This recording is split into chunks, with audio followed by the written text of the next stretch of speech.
सो देखो यार, JEE means April attempt में अब बेयरली तुम्हारे पास 25 से 30 दिनों का समय बचा हुआ है। एंड इन 25-30 दिनों को तुम किस तरीके से यूटिलाइज करते हो, ये डिसाइड करेगा कि तुम्हारा अप्रैल अटेम्प्ट भी जनवरी की तरह खराब होने वाला है या फिर अप्रैल अटेम्प्ट में तुम अपने लिए एक एनआईटी सिक्योर कर पाते हो। देखो यार, इस वीडियो को अगर मैं बना रहा हूँ ना, तो कोई मैं बस एक होक्स नहीं है। मैं तुम्हें एक ऐसा प्रैक्टिकल रोड मैप देने वाला हूँ और कुछ चीजें ऐसी बताने वाला हूँ जिनको तुम अगर अप्लाई कर लेते हो तो तुम्हें ना किसी और रोड मैप वीडियो को देखने की जरूरत है और ना ही तुम्हें किसी और चीज को फॉलो करने की जरूरत है। बस कुछ चीजें देखो, जैसे यहाँ पे तुमको दिख रहा होगा, टोटल यहाँ पे 6 स्लाइड्स है। अगर इन 6 स्लाइड्स में दी हुई चीजों को तुम फॉलो कर लेते हो सही से, डेफिनेटली एक चीज की मैं गारंटी देता हूँ, जो तुम्हें यहाँ पे स्क्रीन पे दिख रहा है ना कि यहाँ पे टारगेट 97 परसेंटाइल, ये चीज तुम अचीव कर सकते हो। चाहे तुम्हारा स्कोर अभी यहाँ पे लेट से 60 होगा, 70 होगा या फिर 80 90, कुछ भी स्कोर होगा, मुझे उससे फर्क नहीं पड़ता है। अगर तुम अगले अगले 25 दिनों के लिए मेरा ये बनाया हुआ रोड मैप फॉलो कर लेते हो, डेफिनेटली तुम अच्छा खासा यहाँ पे स्कोर कर सकते हो। और जब मैं अच्छा स्कोर कह रहा हूँ ना, मेरा मतलब है 97 परसेंटाइल से 97 प्लस प्लस स्कोर तुम डेफिनेटली कर सकते हो अभी भी 25 से 30 दिन की पढ़ाई में। मैं ये नहीं कह रहा हूँ बाकी यूट्यूबर्स की तरह कि तुम यार 20 परसेंटाइल या फिर 30 परसेंटाइल से सीधा यहाँ पे ना 99 परसेंटाइल पे आने वाले हो। नहीं, मैं ये चीज़ नहीं कह रहा हूँ। अगर तुम्हारा 20-30 परसेंटाइल है ना भाई, तो तुम मेरे हिसाब से तो बस एज अ फन एक्टिविटी के लिए अगर जेई मेंस का एग्जाम देना चाहते हो तो दे दो, क्योंकि तुम यहाँ से लेकर 99 परसेंटाइल नहीं आने वाले हो, चाहे तुम्हारे जो टीचर्स रहे होंगे उन्होंने कितना ही तुम्हें मोटिवेट किया हो। ठीक है, फेक मोटिवेशन से दूर रहो एंड जो प्रैक्टिकल चीजें मैं तुम्हें बताने वाला हूँ बस उन्हें फॉलो करना। सो देखो यार, सिंपल सी बात है कि जेई मेंस 2025 एक आखिरी मौका हमारे पास बचा हुआ है। इसे हमें कैसे अचीव करना है, बस अगले कुछ मिनट में तुम्हें सब कुछ पता चलने वाला है। सो देखो यार, मैं अप्रैल अटेम्प्ट के ऊपर ऑलरेडी एक रोड मैप वीडियो बना चुका हूँ आज से करीब 1 महीने पहले। वो वीडियो शायद तुम में से कई लोगों ने देख रखी होगी, लेकिन कई लोग ऐसे होंगे जिन्होंने शायद वो वीडियो ना देखा हो। तो बस उन लोगों के लिए मैं बताना चाहता हूँ कि मैंने लास्ट वीडियो में तुम्हें कुछ पॉइंट्स बताए थे जो तुम्हें कवर करने थे। सबसे पहला ये था कि तुम्हें अपनी जो मिस्टेक्स है ना यार, उन मिस्टेक्स को एनालाइज करना था एंड देन उसको रेक्टिफाई करना था। यानी तुम्हारी जेई मेन से जनवरी अटेम्प्ट में कौन सी मिस्टेक्स हुई, क्या तुम्हारे कुछ सिली मिस्टेक्स हुए हैं, या फिर तुम्हें फॉर्मूलाज याद नहीं थे, या फिर तुमने कुछ और गड़बड़ कर दी थी उस टाइम पे, किसी क्वेश्चन पे ओवर टाइम दे दिया, कुछ ना कुछ ऐसा एरर कर दिया जिसकी वजह से तुम्हारा जेई मेंस खराब हुआ है, या फिर नॉलेज की कमी थी। ऐसे बहुत सारे रीजंस होंगे जो तुम्हारे मन में आ रहे होंगे अभी। तो उन चीजों को पहले ना रख लो, अपने पास लिख के रख लो कि अच्छा ये रीजंस थे जिसकी वजह से मेरा जेई मेंस जनवरी खराब हुआ था एंड मुझे इन चीजों को अप्रैल अटेम्प्ट में बिल्कुल भी कोई चांस नहीं है कि मैं इनको दोबारा रिपीट करने वाला हूँ। इसके अलावा सेकंड पॉइंट हमने देखा था कि अपने स्ट्रॉन्ग और वीक जोन्स को आइडेंटिफाई करो। जैसे इस चीज में आपका फेवरेट सब्जेक्ट आता है, उस सब्जेक्ट का फेवरेट टॉपिक हो गया, strong topic, weak topic, strong subject, weak subject, ये सारी चीजें ना तुमको देखनी होती है, क्योंकि इसी के ऊपर तुम्हारा स्कोर डिपेंड करता है कि तुम मतलब किस सब्जेक्ट में तुम कितना स्कोर करने वाले हो सकता है तुम्हारे स्ट्रॉन्ग सब्जेक्ट में तुम ज्यादा स्कोर करो, वीक सब्जेक्ट में थोड़ा रिलेटिवली कम स्कोर करो। तो ये सारी चीजों के लिए तुम्हें पता होना चाहिए कि तुम पेपर अटेम्प्ट कैसे करने वाले हो एंड उसके लिए तुम्हें पता होना चाहिए कि तुम्हारा strong zone and week zone क्या है। इसके अलावा एक और चीज मैंने कही थी कि इस साल के जितने सारे पेपर्स है ना उनको सॉल्व करो। अगर तुम्हारे पास इस साल के पेपर्स नहीं है जनवरी अटेम्प्ट के, तो तुम टेलीग्राम चैनल पे जाके देख लेना। टेलीग्राम का लिंक मैं इसी वीडियो के डिस्क्रिप्शन बॉक्स में डालने वाला हूँ, वहां से अगर तुम लोग जाके देखते हो वहां पे तुमको सारे शॉर्ट नोट्स मिल जाएंगे। इसके अलावा जितनी भी सारी चीजें तुम्हें रिक्वायर्ड होगी, फ्लैश कार्ड्स हो गया, शॉर्ट नोट्स हो गए, कुछ बुक्स हो गई, या फिर कुछ जो 2024-25 के पेपर्स है, वो सब चीजें तुम्हें वहां पे डेफिनेटली मिलने वाली है। तो डिस्क्रिप्शन में लिंक है, वहां से जाके चेक कर लो। इसके अलावा एक और हमारा लास्ट पॉइंट था कि पीवाईक्यूज को सॉल्व करना है, 2024, 23, 22 के जितने सारे पीवाईक्यूज है उनको सॉल्व करना है एंड साथ ही साथ हर अल्टरनेट डे टेस्ट देना। ये कुछ चीजें हैं जो हमने लास्ट की वीडियो में कवर की थी। अब मैंने उस वीडियो में तो सब चीजें तुम्हें बता दी थी कि तुम्हें ये चीजें करनी है, लेकिन मैंने कोई भी आपको ना एक डेट नहीं दी या फिर कोई टाइमलाइन नहीं दिया था कि आपको ये चीजें इस टाइम बाउंडेड करना है। लेकिन अब क्योंकि आपके पास सिर्फ 25 और 30 दिन बचे हुए ना, तो आपको हर एक चीज टाइम बाउंडेड रखनी है। यानी कि ये चीज मैं इस दिन करूंगा, उस दिन करूंगा, ये सब चीजें आपको करनी पड़ेगी अगले 1 महीने के लिए, वो भी एकदम स्ट्रिक्टली। ठीक है, और इसके अलावा मैं तुम्हें जेई मेंस जनवरी की कुछ इंपॉर्टेंट चीजें बता देता हूँ जो हम लोगों ने वहां पे नोटिस की थी।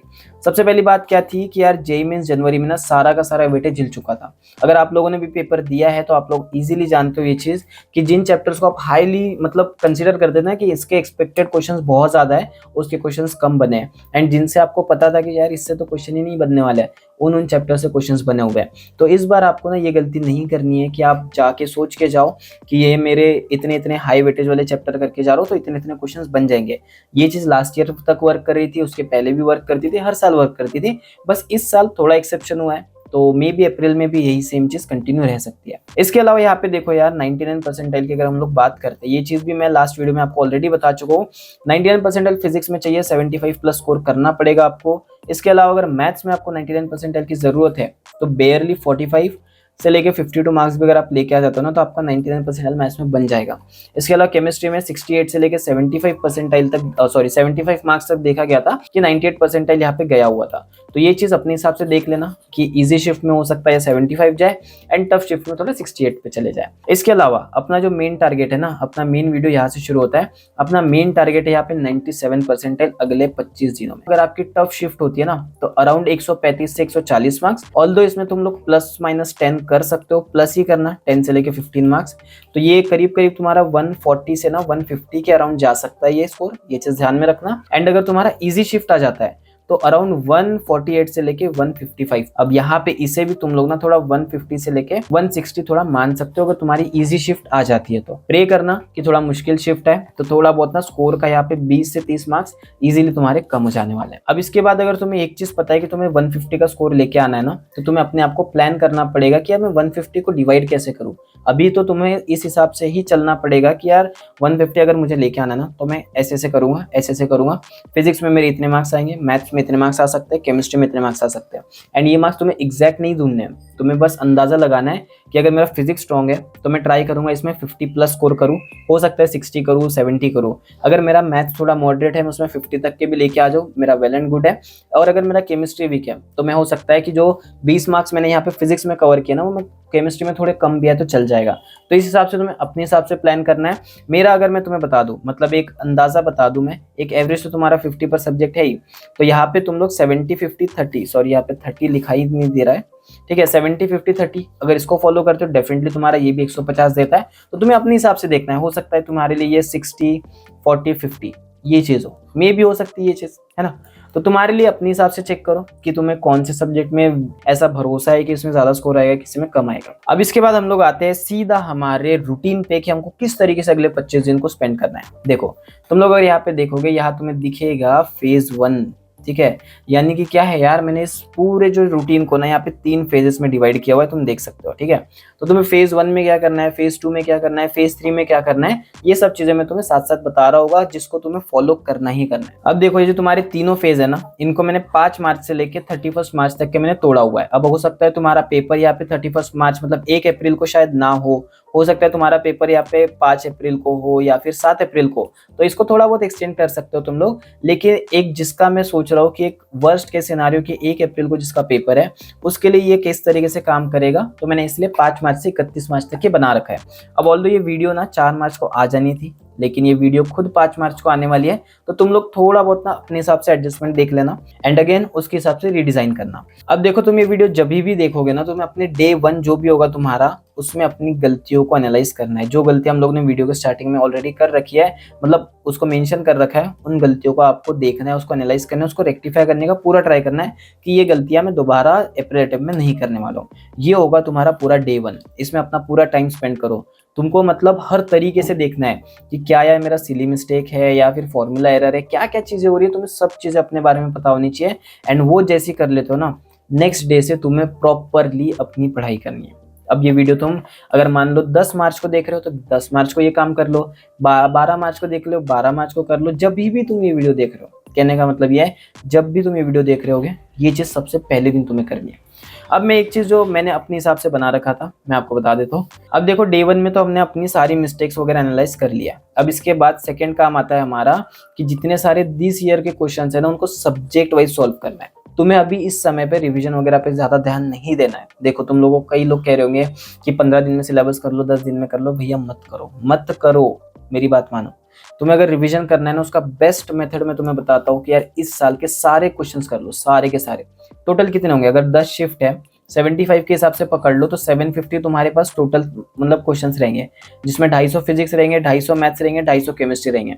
तुम्हें क्या लगता है कि तुम इस टाइम पे अगर कोई मॉड्यूल करते हो, कोई बुक करते हो, उसमें इतने एफिशिएंट क्वेश्चंस मिलेंगे जो इन 750 क्वेश्चंस को बीट कर पाएंगे? बिल्कुल ऐसा नहीं होने वाला है। तो इसलिए तुम्हारा इकलौता यहाँ पे सॉल्विंग रिसोर्स जो होना चाहिए ना, वो होना चाहिए this year questions. In questions को करने के लिए तुम्हें बेसिकली हर दिन अगले 25 दिन के लिए 12 से 14 घंटे कंटिन्यू पढ़ना पड़ेगा every day, each and every day, चाहे वो संडे हो सैटरडे हो, मुझे उससे फर्क नहीं पड़ता। अब होली आने वाली है, मुझे उससे भी फर्क नहीं पड़ता। हर दिन मेरी अगर 12 से 14 घंटे की सीटिंग नहीं है जिसमें मैं एफिशिएंटली वर्क कर पा रहा हूँ, तो यार कुछ फायदा नहीं है इस चीज का, ठीक है। तो यार 12 से 14 घंटे तुम्हें कंटिन्यू पढ़ाई करनी है।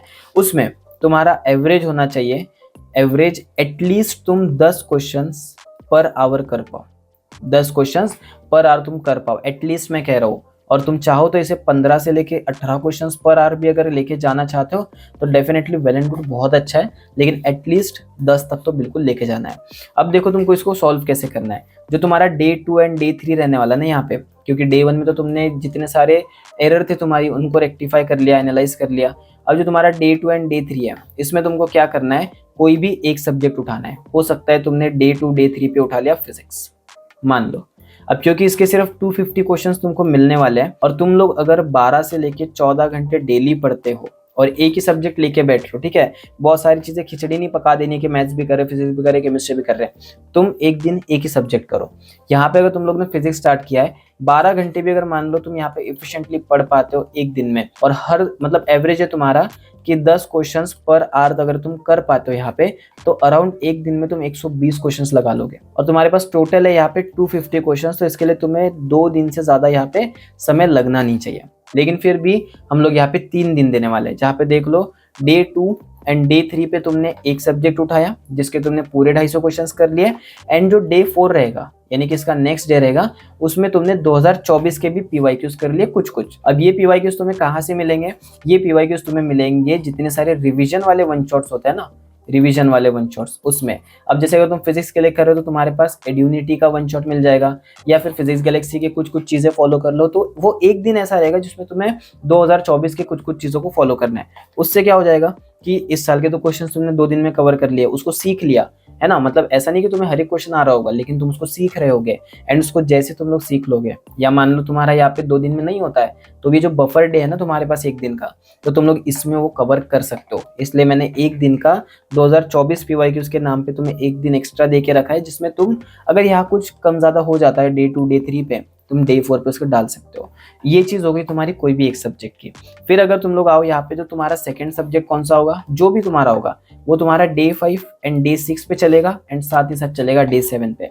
सिमिलरली तुम्हारा थर्ड सब्जेक्ट चलेगा डे 8 डे 9 और डे 10 पे। तुम्हारे 10 दिन यहाँ पे हो चुके हैं, एंड इन 10 दिनों में तुम एक चीज देख लो कि तुमने 2025 के सारे जेईई मेंस क्वेश्चंस कर लिए। अब अगर तुम ये एक चीज कर लोगे ना, तुम्हारे अंदर इतना ज्यादा कॉन्फिडेंस आ जाएगा कि तुम समझ भी नहीं पाओगे। मतलब तुम ऑलमोस्ट वो चीजें कर रहे हो जो कि इफिशिएंट है, जो क्वेश्चंस आने के बहुत ज्यादा चांसेस है। अगर 250 क्वेश्चन तुमने फिजिक्स के किए हुए हैं, हो सकता है ना मे बी तुम्हारे 25 क्वेश्चन के स्लॉट में 10 क्वेश्चन 12 क्वेश्चन उसके जैसे मिल जाए जो तुमने 250 ऑलरेडी सॉल्व कर रखे हैं। तो तुम्हें अगर पता होगा कि इस क्वेश्चन को कैसे सॉल्व करते हैं, डायरेक्टली तुम उसका आंसर निकाल सकते हो। तो ये सबसे बड़ा फायदा है इस साल के क्वेश्चन करने का। इसके अलावा अगर हम लोग आते हैं नेक्स्ट स्लाइड में, कि यहाँ पे तुम लोगों ने 10 दिन में तो ये चीज कर लिया है। अगर तुमने 5 मार्च से स्टार्ट किया तो ये अराउंड 5 मार्च से जाएगा तुम्हारा 15 मार्च तक के, है ना। तो यहाँ पे इसके बाद क्या करना है वो अपने को देखना है, वो आएगा हमारा फेज 2 में। तो देखो 15 मार्च से 30 मार्च तक के मैंने अपना फेज 2 बना के रखा है, एंड ये है थोड़ा बहुत अब खतरनाक चीज। इसमें देखो तुम्हें ना डेली एक मॉक टेस्ट देनी है, डेली एक मॉक टेस्ट देनी है। अब काफी लोग इस चीज से मतलब अपोज करेंगे इस बात को कि डेली एक मॉक टेस्ट देने से कुछ फायदा नहीं होता है, लेकिन अभी सुन लो, तुम्हारे पे दिन ही टोटल बचे हुए मान लो 15 से लेके 20, तो यार 15-20 दिनों में क्या तुम 7 मॉक टेस्ट देके क्या कर लोगे, है ना। मेन चीज ये है कि जब अगर तुम्हारे पास 1 महीने का टाइम है तो तुम 15 मॉक टेस्ट दे दो अल्टरनेट डे देखिए। लेकिन अगर तुम 15 ही दिनों का टाइम है उसमें 7 मॉक टेस्ट दोगे तो तुम्हें क्या पता लगेगा, 2-3 मॉक टेस्ट में तो तुम्हारे स्कोर भी कम आएंगे यहाँ पे। तो यार उससे कवर अप करने के लिए कुछ तो मॉक टेस्ट चाहिए। इसलिए तुम्हें ये जो 15 दिन है या 16 दिनों का टाइम है ना, इसमें हर दिन एक मॉक टेस्ट देनी है, एंड इसका टाइम फिक्स कर लो। हो सकता है तुम सुबह 7 से 10 दे दो या 8 से 11 दे दो। अब मैं ये क्यों कह रहा हूँ, क्योंकि देखो जैसे ही तुम सुबह 7 से 10 या 8 से 11 मॉक टेस्ट दे देते हो ना, तो इसके बाद तुम्हारे पास एनालिसिस करने के लिए बहुत ज्यादा टाइम बच जाता है। अराउंड तुमको 3 से 4 घंटे अगर तुम एनालाइज करते हो एक एक मॉक टेस्ट को, यहाँ मान लो 3 घंटे तुमने दे दिए टेस्ट में, एंड 3 घंटे यहाँ पे तुमने दे दिए यहाँ पे एनालिसिस में, तो अराउंड तुमने 6 आवर्स जो है अपने उस दिन के वो तुमने टेस्ट और एनालिसिस में दिया हुआ है। लेकिन अपना रूटीन क्या था, अपने रूटीन के हिसाब से अपने को टोटल यहाँ पे 12 घंटे पढ़ना था, है ना, एक दिन में 12 घंटे। तो यार जो तुम लोग एनालिसिस करने वाले हो यहाँ पे 3 घंटे में, उस एनालिसिस में तुम्हें पता लगेगा कि यार ठीक है इतनी चीज़ें मुझे आती थी बट ये चीज़ें मुझे नहीं आती है।